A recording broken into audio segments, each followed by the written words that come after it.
Derek Lorin, umani ng papuri mula sa mga netizens dahil nga sa kanyang suporta na binigay kay Kim Chiu magmula pa sa airport. Talagang andoon yung support niya hanggang dumating sa punto na rumampa na nga si Kim at narinig pa ang boses niya na wag madali. Kasi nga itong si Kimi habang ay lumalakad, nagrumarampa siya, parang pabilis ang dating niya.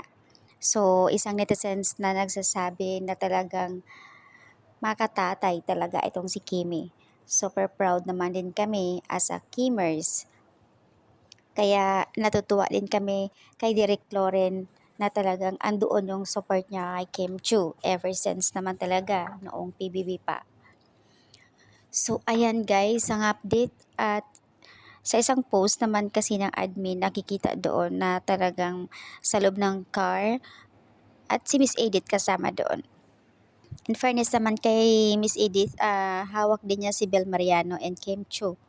Kaya naman, nung time din kay Bel Mariano, andun din si Miss Edith. So, kasama din si Miss Edith din kagabi dahil nga hawak nga din niya si Kim Chu. At syempre naman, ang ikinatuwa ng karamihan mga Kim Pao fans, yung pagsuporta ni Derek Loren. Wala naman siyang pinapanigan kasi sa dami naman na talagang hawak na Star Magic.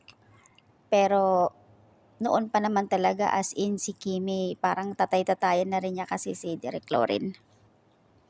So ayan guys yung update dito sa post na isang netizens. Mga admin na rin ito ng mga Kim Pao fans. Nakakatuwa lang isipin na talagang all the way support si Derek Loren kay Kim Chu.